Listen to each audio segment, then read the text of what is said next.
Il y a grande urgence de se mettre dans un véritable état d'urgence afin de connaître la vérité accessible pour notre époque de l'effondrement du monde système. L'heure est grave. Déjà actuellement, une grande partie des gens du monde système sont au bord de la colère, de la révolte et du burn-out. Malgré tout leur bien-être et tout leur bien-avoir, ils n'en peuvent plus de vivre dans cette belle cage dorée qui est devenue un véritable enfer infernal. Le monde système est au commencement de son agonie. Il doit et devra mourir. Le pire est que ce sera justice. L'effondrement. Tout est tellement sophistiqué dans ce monde système que tout est devenu très compliqué, interdépendant et incroyablement fragile.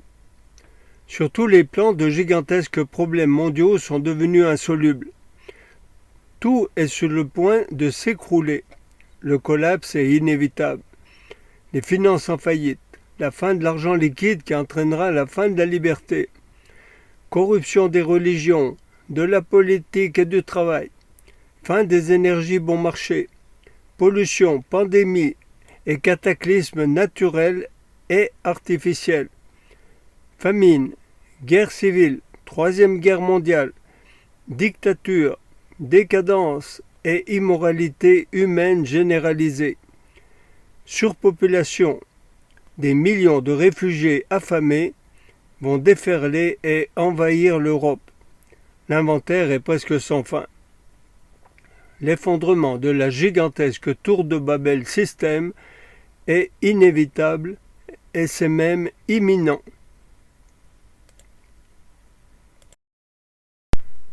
Le monde système ne pourra pas échapper à sa propre autodestruction. Le plus gigantesque suicide collectif jamais conçu et organisé est en train de se mettre en place sous nos yeux. Au moins les 2/3 de la population mondiale doivent disparaître de cette terre. Ces prochains jours, le système va produire et déclencher le plus extraordinaire déluge de feu et de sang qui tuera au moins 5 milliards de personnes. Pourquoi tout cet apocalypse ? Le mot apocalypse étant utilisé dans son faux sens populaire. C'est tout simplement parce que le monde système est basé sur le mensonge. Le peuple système est dirigé par le mensonge. Il aime, adore et sert le mensonge. Tout et tous sont sous l'emprise de l'esprit de mensonge. Aussi bien les dirigeants de ce monde, aussi bien les travailleurs consommateurs, aussi bien les plus démunis de la populace, tous sont possédés par cet esprit diabolique de mensonge. La populace a toujours aimé être rassurée par le mensonge, car la vérité dérange. Aujourd'hui, l'heure de la sentence va sonner. Le mensonge est un savant et rusé mélange de vrai et de faux, judicieusement préparé pour séduire et pour tromper. Le mensonge est agréable et avantageux à court terme. Le mensonge plaît à l'ego humain bestial. La publicité est l'image qui image le mieux ce qu'est le mensonge. Ce qui est dit dans toute pub est en grande partie vrai. Mais ce vrai est tourné en faux pour séduire et faire acheter du superflu et du malsain. Le plus génial des mensonges. La religion, quelle qu'elle soit, est le lieu où le mensonge est le plus perfectionné. C'est là que le mensonge ressemble plus à la vérité. Le plus fin mensonge est le christianisme actuel. Le plus fin des fins est chez les évangéliques. Le summum est chez les branhamistes. Le mensonge chrétien y est si proche de la vérité qu'il pourrait même séduire des élus si c'était possible. Toutes les églises actuelles sont devenus de véritables synagogues de Satan. L'esprit système. Le monde entier est sous la puissance de l'esprit système. Le roi des rois de ce monde n'est pas humain, c'est un esprit. C'est l'esprit système. L'esprit système est le nom moderne de l'esprit père du mensonge, de l'esprit qui avait pour ancien nom Satan. Les têtes de ce monde et la majorité des gens de leur peuple sont possédés par cet esprit satanique quasi tout-puissant. La solution finale.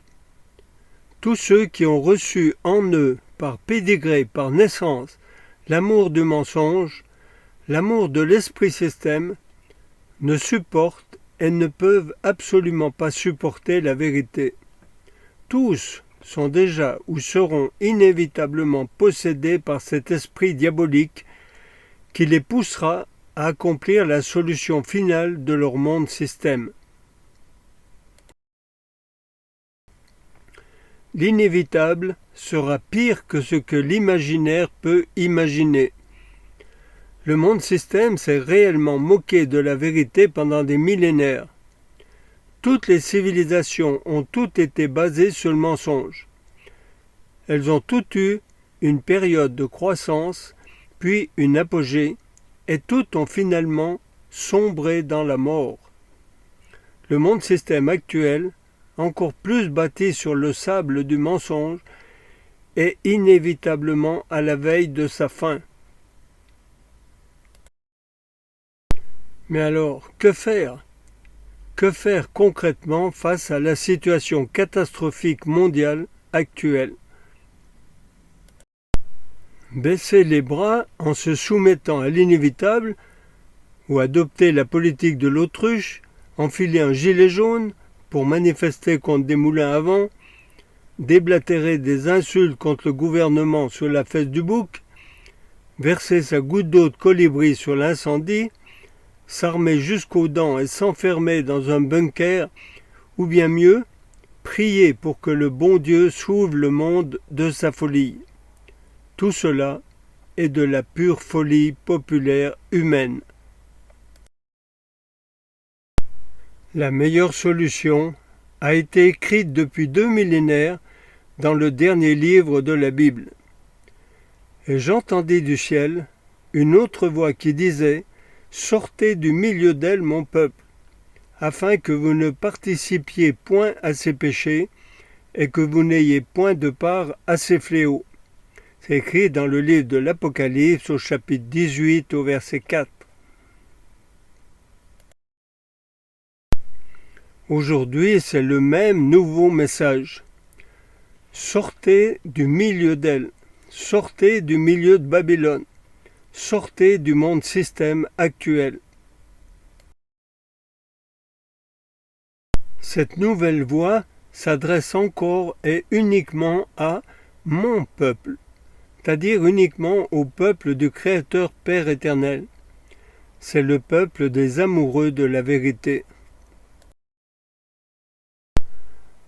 Pour tous ceux qui ne sont pas de son peuple, pour tous ceux qui appartiennent au peuple système, il ne leur restera que la mort, le remords, puis finalement le morfondre. Par contre, pour tous ceux qui ont reçu en eux par pédigré, par naissance, l'amour de la vérité, l'amour de l'esprit de vérité, l'amour de leur Père originel qui est l'esprit originel de vérité, tous ces gens-là ne pourront pas mourir. Ils ne devront pas mourir, car ils devront accomplir un grand rôle. Quel est ce grand rôle ? Les fils système ont détruit et détruisent encore la planète. Ils doivent terminer leur sale boulot. Par contre, les fils de la vérité doivent se préparer à reconstruire le nouveau monde de l'après-déluge. Une partie de ce grand rôle a été écrite par l'apôtre Paul dans l'un des livres de la Bible. Aussi, la création attend-elle avec un ardent désir la révélation des fils de Dieu. C'est écrit dans le livre des Romains au chapitre 8 au verset 19. C'est-à-dire la nature tout entière les attend. Ce grand rôle pour aujourd'hui ne peut pas s'accomplir avec l'état d'esprit humain système. Il ne peut pas être réussi par des hommes ordinaires, possédés par l'esprit de mensonge système. Seul l'esprit de vérité, agissant au travers d'hommes très particuliers, possédés et soumis à l'esprit de vérité, peut en réussir la prouesse. Seule la puissance de vie contenue dans la vérité peut produire ce miracle. Une très grande question à se poser premièrement. Qu'est-ce que la vérité ? Demandait Pilate à Jésus. À juste titre, Jésus ne lui avait pas répondu. Par contre, aujourd'hui, nous nous devons de savoir répondre à cette très grande question. La vérité avec un grand V n'a rien à voir avec notre petite vérité humaine d'humain très faillible. La vérité est vivante, infinie, parfaite, éternelle, toute puissante, créatrice. La vérité est omniprésente. Elle n'a pas besoin de lieu matériel pour être. Seule la vérité existe par elle-même. Elle n'a pas même d'origine. L'être humain n'a accès ni à l'infini, ni à la perfection, ni à l'éternité. Il ne peut donc pas voir la vérité ni l'atteindre. Mais le devoir premier de tout humain véritable est d'aimer plus que tout la vérité, de la rechercher, de s'en approcher toujours plus près, et de vivre conduit par la connaissance de la vérité accessible pour son époque. La vérité est le Créateur originel, le Père éternel originel. La vérité est le seul être digne d'un autre Dieu. De même que tous les livres athées, religieux ou spirituels, la Bible a été écrite par des hommes imparfaits et faillibles, plus ou moins inspirés par un pur esprit de vérité, et souvent inspirés par des esprits religieux, légendaires et trompeurs. Depuis peu, les religieux actuels l'ont baptisé « Parole de Dieu », pour en faire un livre saint, une divinité infaillible de plus. C'est un pur blasphème très grave. Ce vieux livre contient de grandes vérités spirituelles de base, mais aussi des erreurs, des horreurs, des fables, des superstitions et du périmé. À chacun de quitter la croyance enfantine aveugle religieuse et d'acquérir suffisamment de sagesse pour savoir juger ce qui est juste dans ce livre et en rejeter le mensonger. Tout, absolument tout dans ce monde est mensonger. Partout du vrai est mélangé habilement à du faux. Ce monde mensonger est indispensable pour que nous puissions acquérir la sagesse, la vraie, c'est-à-dire cette capacité de juger juste de tout, cette faculté permettant de séparer le bien du mal. Cette sagesse particulière est la seule valeur humaine de valeur. Seul un esprit personnel de vérité peut produire cette sagesse. Cette sagesse non humaine est folie aux yeux des gens du monde système. Encore une fois de plus, que faire ? Le plan d'action proposé pour aujourd'hui en 10 étapes. La première étape de ce grand rôle est de sortir de Babylone, de se séparer de l'esprit système, c'est-à-dire se couper du monde système, se mettre à part de la pensée système, renoncer à soi, mourir à soi-même, être prêt à tout perdre et même sa propre vie pour servir premièrement la vérité. Ce qui signifie, populairement, devenir individuellement une secte. Mais ce sera une secte non sectaire. Après la sortie complète et radicale du monde système de mensonges, il n'y a pas d'autre solution que d'entrer dans le nouveau monde de la vérité. Cette entrée se fait par une nouvelle naissance, par le baptême de l'Esprit. Ce baptême de l'Esprit consiste en un engagement personnel, en connaissance de causes et de conséquences, de ne faire que ce nouvel esprit de vérité, devenu notre esprit personnel, nous montre à faire. Travailler, c'est se vendre, corps, âme et esprit, au système contre du fric. Travailler, c'est collaborer avec le système pour détruire le monde et ses habitants contre du fric. Aujourd'hui, travailler est devenu synonyme de se prostituer avec le système contre du fric. Notre pain quotidien doit nous être donné afin d'avoir du temps pour servir le grand patron. À l'origine, d'après la Bible, l'être humain était totalement libre. Mais, à la suite d'un événement assez particulier, il a été séparé de son Créateur. Il a eu honte de sa sexualité. Il a dû travailler à la sueur de son front. La femme a été dominée par son mari. Elle a dû enfanter avec douleur. La maladie et la souffrance sont apparues. Puis finalement, il a été détruit par la mort. Aujourd'hui, les fils de la vérité se doivent de se libérer de toutes ces vieilles malédictions. Le dernier ennemi à vaincre est la mort.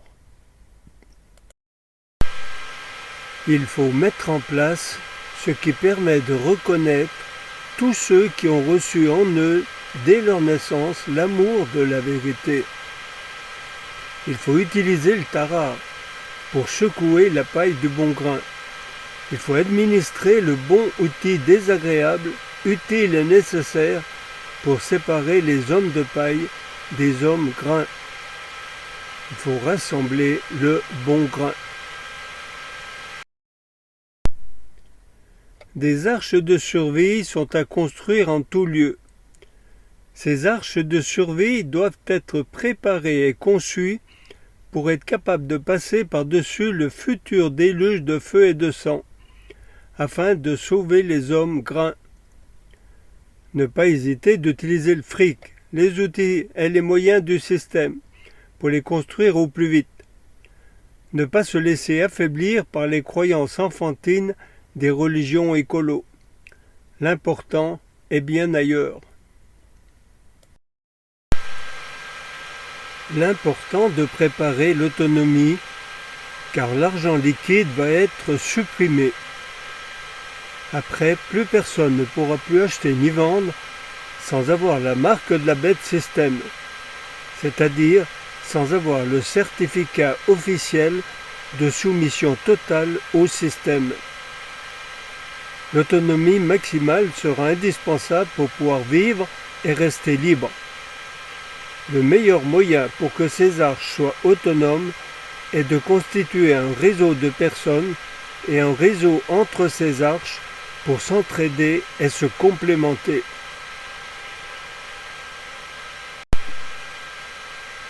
Il est nécessaire de vivre en petite communauté de vie au sein de ces arches de survie. Des communautés fondées sur une base spirituelle non religieuse, mais établies sur l'amour de l'esprit de vérité. Seul l'amour réel de la vérité permet d'unir et de souder à long terme les membres de ces communautés et d'orienter juste leurs actes. La gouvernance de ces communautés est construite sur le principe de la sagiocratie. Une liberté totale est possible grâce à la soumission complète de chacun à un esprit personnel de vérité. C'est une vie communautaire d'amour et de fraternité entre les uns avec les autres, avec une bourse commune. C'est une vie de recherche, de découverte, d'invention, de création artistique et utilitaire pour tous. Le grand but de ces arches est de préparer la reconstruction du nouveau monde de l'après-déluge.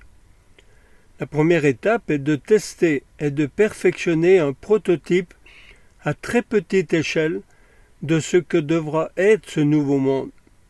Un prototype avec une base spirituelle véritable et forte, avec un fonctionnement social de valeur et avec de la créativité matérielle juste. Il va falloir découvrir et perfectionner l'accès à la véritable toute-puissance. La gestion de cette toute-puissance n'est accessible qu'à ceux qui ont obtenu suffisamment de vraie sagesse. Cette toute-puissance et cette sagesse ne sont possibles que par le spirituel basé sur l'amour de l'esprit de vérité. L'accès à cette toute-puissance sera nécessaire et impératif pendant le déluge de feu et de sang. Les religieux attendent que leur Messie descende du ciel en ovni mobile pour châtier les mécréants et glorifier uniquement leurs croyants. Non, ce genre de Père Noël ne fera rien, car il n'existe même pas. C'est à ce corps d'homme grain, possédé par l'esprit de vérité, d'introniser l'esprit de vérité comme roi du nouveau monde et d'accomplir enfin la célèbre prière de Jésus « Que ton règne vienne sur la terre comme au ciel ».